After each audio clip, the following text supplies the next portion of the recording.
All right, today is Wednesday, March 13th, 2019. This is Problem Solver Politics, and today we're going to talk about who is Andrew Yang. Cody, go. Yes, man. Well, Andrew Yang so far has been making a small splash. You still look at him polling around 1-2%. However, I'm seeing a lot of the same people who were hardcore Trump supporters, people who self-reported gave up family and jobs to support Trump, switching to Andrew Yang. So what I'm going to do today, I have his website open. He's got several, I'm looking maybe 40, 50 different platforms that he has listed out here. I'm going to read through the topics. Tell me when you want to know more about one, and we'll dive into it. All right? All right. So what is Andrew Yang about based upon his very own self-published platforms? This is Yang2020.com. This is not what people say he's about. This is him in his own words. All right. This is Yang2020.com. Okay, Let's so check it out. First one, the Freedom Dividend. Want to know about that? Yes. All right. Heard a lot about it. Yes. The Freedom Dividend is probably the most infamous part of Andrew Yang's platform. And in his own words, Andrew would implement a universal basic income, the Freedom Dividend, of $1,000 a month or $12,000 a year for every American adult over the age of 18. This is independent of one's work status or any other factor. It would enable all Americans to pay their bills, educate themselves, start businesses, be more creative, stay healthy, relocate for work, spend time with their children. Okay, press pause. Here's my only frustration with this, listening to this. Regardless of their employment status, so they need to do nothing for it. Everybody will literally just get $1,000. Yes. Well, hold on. Let me get to the bottom. Okay. Now, any changes to the Freedom Dividend would require a constitutional amendment, which is a pretty bold thing, I must admit. It will be illegal to lend or borrow against one's dividend, and it would permanently grow the economy by 12% to 13%, or about $2.5 trillion by 2025. And it would increase the labor force by 4.5 to 4.7 million people, putting money in people's hands. Now, this is some of the other stuff. Now, one of the most important... But how would it increase the labor force? If anything, it's going to disincentivize people from working because they know that they can get $1,000 a month. That's not much in California, but let me tell you, you could live off that in Utah. That is definitely one stance. However, I would say that, dude, if me and you're making an extra $1,000 a month, save up for 3 months, we have $6,000 to start our own business, employ people. Okay, yeah, but who's going to want to work for us if they can go home and stay home and make $1,000 a month? I mean, at $20 an hour, that's 50 hours of work. That's 2 weeks of part-time work if you're a college student. Why go work if you can just surf all day and get $1,000? I mean, I would counter with you can probably, if you really wanted to today, get a roughly $1,000 a month in benefits from the U.S. government, which is something he goes on. But the benefits right now are a little bit different. For example, if you want to qualify for WIC, which is women, infant, and children, you have to be pregnant or have a child, and there has to be a hunger situation. In order to get rent paid for, you have to live in government housing or in Section 8 housing. You don't just get handed a straight-up check. In Andrew Yang's own words, won't people stop working is the heading. Decades of research on cash transfer programs have found that the only people who work fewer hours when given direct cash transfers are new mothers and kids in school. In several studies, high school graduation rates rose. In some cases, people even work more. In our plan, each adult would receive only $12,000 a year. This is barely enough to live on in many places and certainly not enough to afford much in the way of experience or advancement. To get ahead meaningfully, people will still need to get out there and work.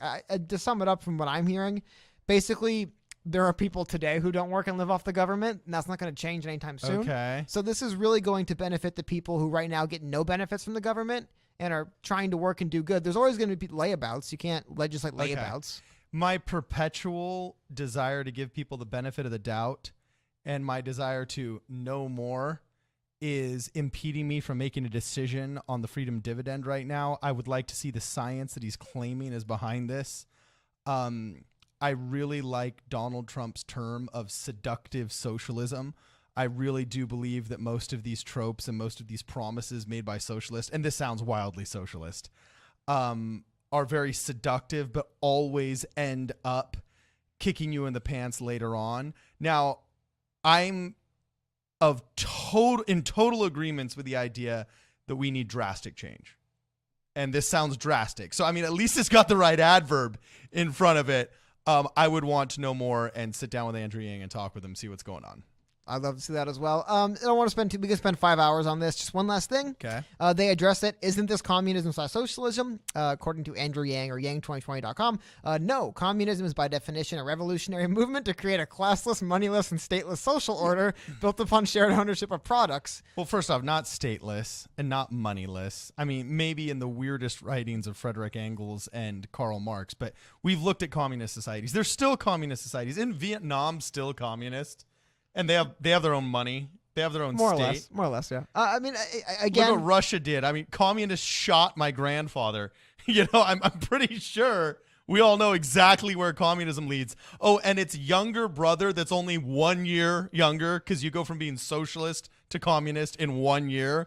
Its younger brother, democratic socialism, is almost as bad. Because after the communists got done shooting my grandpa, he was imprisoned, escaped, and then was shot by the socialists in Spain. He escaped Poland and the communism of Hungary and Poland just to get shot by the socialists in Spain. So, I mean, that's what socialists and communists do, is they shoot people. So at the end of the day, I'm just curious. There's always some amount of security, there's always some amount of freedom that is sacrificed in order to get increased security. He's offering increased financial security. What is the freedom he's requiring Americans sacrifice in order to get that financial security? None. They in here it states that, you know, of course, one of the big things that a socialist or communist country will do is seize the means of production. Well, that's what you have to. When you say none, where's that $1,000 coming from? It's literally coming from people who pay taxes. To give money to somebody who doesn't produce, you have to come at somebody who does produce and tax them. You cannot pour water into an empty glass unless you have water in your glass. So he's saying, if I have a big tall glass of water and there's 10 people that have nothing in their glasses, then I need to give 1/10 of my water to all these people who did nothing for it. I'm not even an old cranky man saying, get off my lawn. I want to help people who are down. One of my biggest frustrations with the welfare state that we have right now is that the right people aren't getting welfare. You see these Gold Star mothers who lost children in Vietnam or in these wars overseas, whose Social Security does not cover their little 2-bedroom apartment here in Los Angeles, and they're forced to beg, borrow, and steal just to get the prescription drugs they need because their health plans don't cover it. Yet you go out into the park and you see Bo, Tyrone, Steve, and Arnold all out there playing 2-on-2 basketball, okay?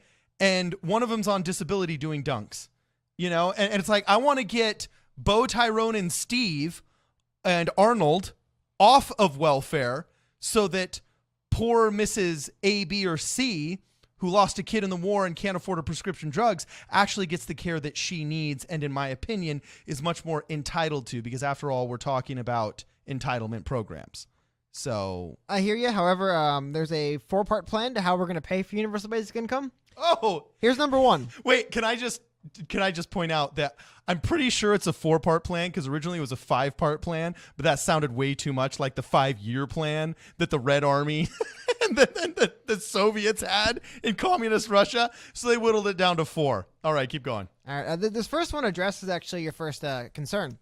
Do you know how much money we currently spend a year in welfare programs? I'll tell you. Probably way too much due to bureaucracy. 500 to 600 billion a year. Okay, and how much of that is bureaucracy? Because the only thing I see working in my mind in favor of the freedom dividend is the idea that we eliminate the bureaucracy and just give people the money straight up. Well, that's where you're wrong, unfortunately. The neat thing about the freedom dividend, and I think that the one wrinkle that I actually kind of think is neat is basically the way it works. And in his own words, this reduces the cost of universal basic income because people already receiving benefits would have a choice, but would be ineligible to receive the full $1,000 in addition to current benefits. The way I've heard this described by Yang in the past is essentially, let's say you have multiple children and you get $1,700 a month in benefits. That's in housing and food, EBT, all of that.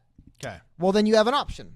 You can give up $700 a month and take your 1,000 cash freedom dividend, Or you could keep your $1,700 in benefits. You don't just simply get $2,700, $1,000 from your dividend and $1,700 from benefits. Okay, this is when the liberal in me comes out, and I'm looking at this and I think, okay, I could see maybe how a conservative parent that's very aware of their finances might see how they would be better served by straight up cash than by benefits, because maybe they can't put all of those benefits to use.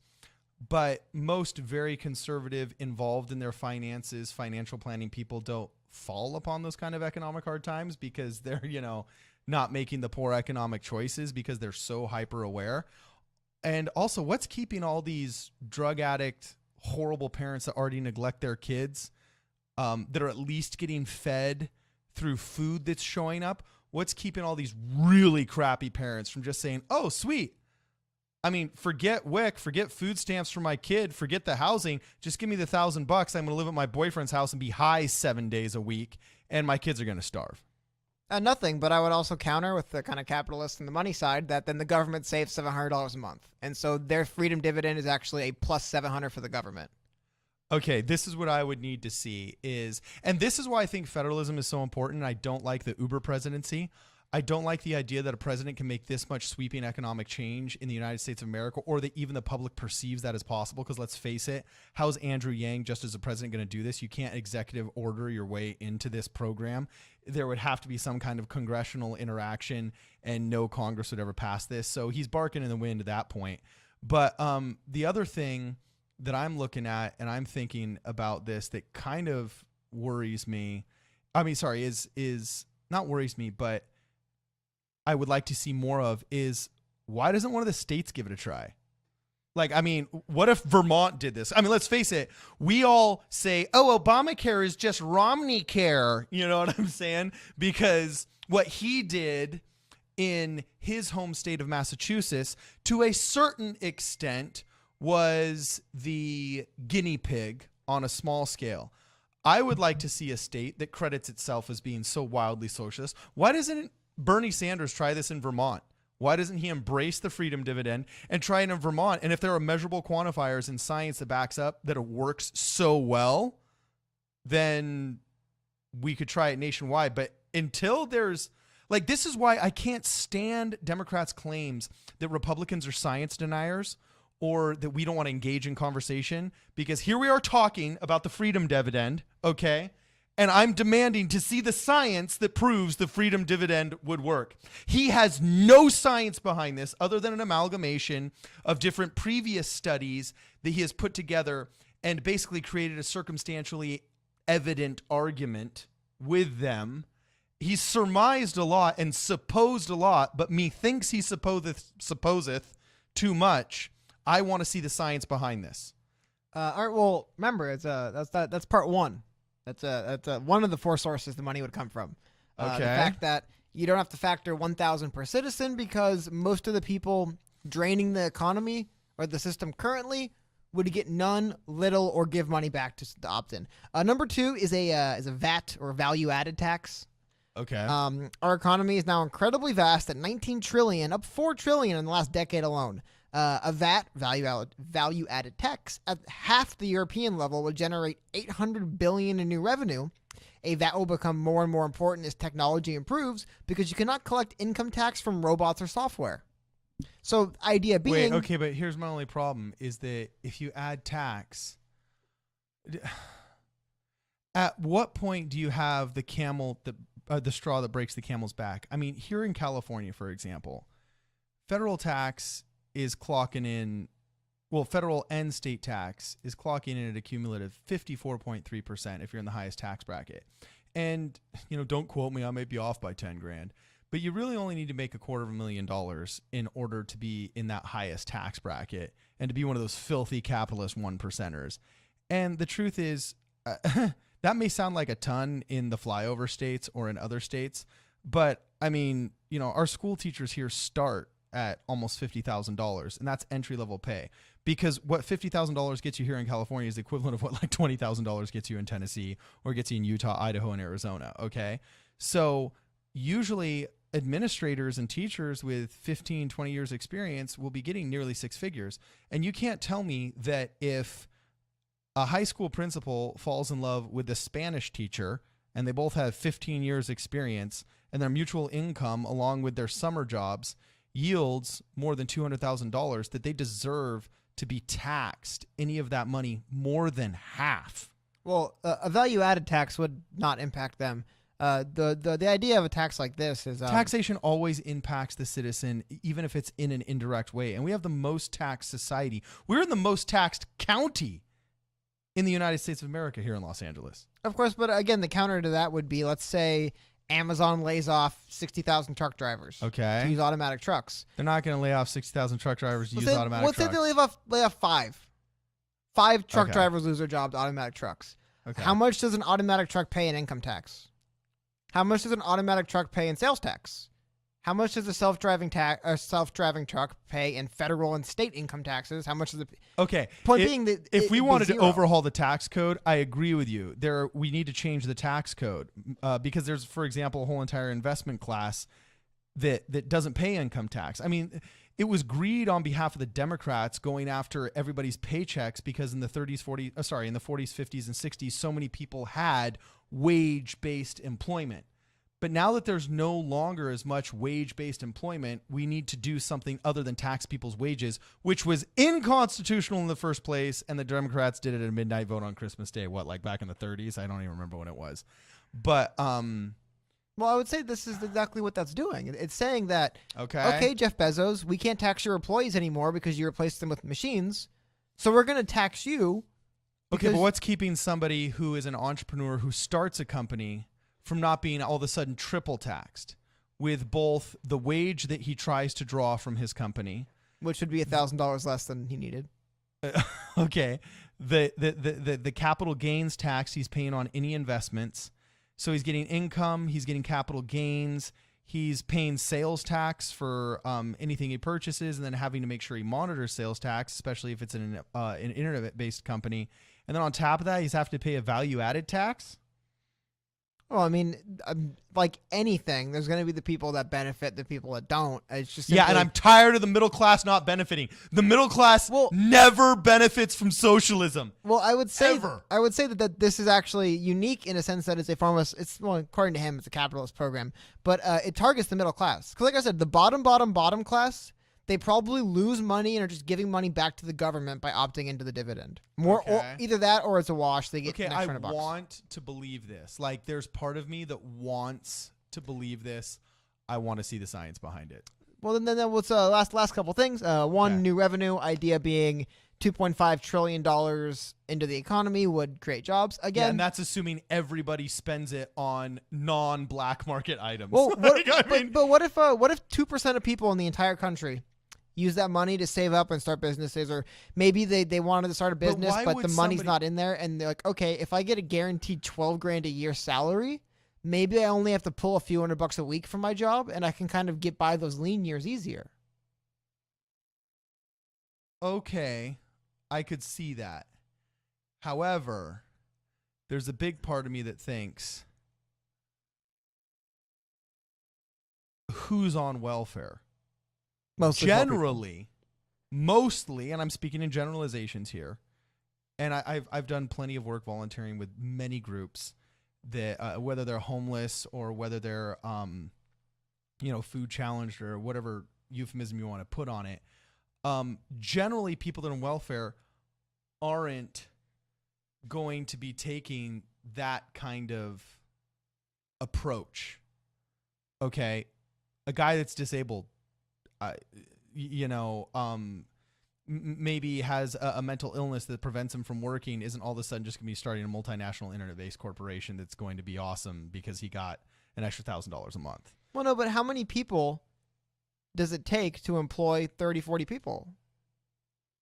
Okay, fair enough. You know, this falls into the I want to know more and I want to see the science and the last point they make, Okay. There's no way to prove this really. There's some studies they cite. Essentially what they're saying is if people had more money to look after themselves, they would in turn become less of a burden on the government. Idea being... Well, that's fair. Like, I believe that, and Ronald Reagan said the best welfare is a job.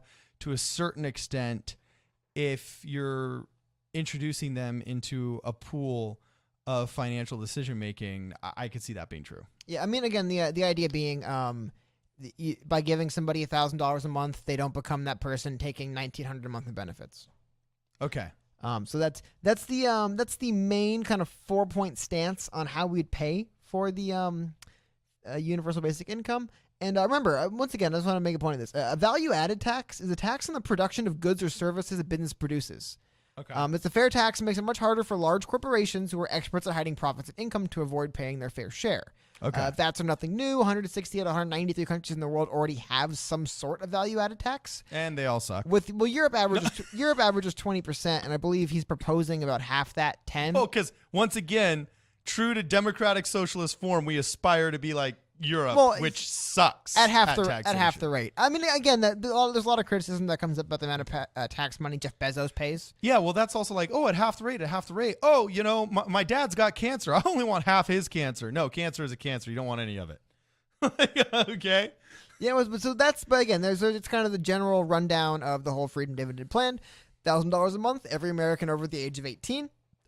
Basically, the way it kind of functions. You're guaranteed $1,000 in benefits. If you currently receive more, you'd have to opt into the Freedom Dividend and give up what you get.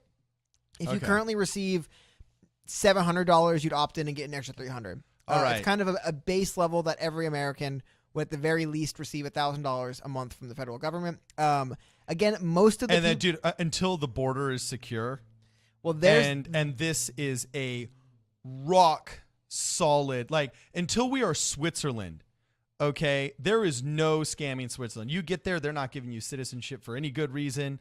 I don't care if you married somebody. I don't care if you this. I don't care if you that. And they have a robust system for all of their citizens because it is a watertight citizenship system. Until we can, I don't even want to say the border is secure, because even if the border is secure, you can still fly over it and overstay your visa.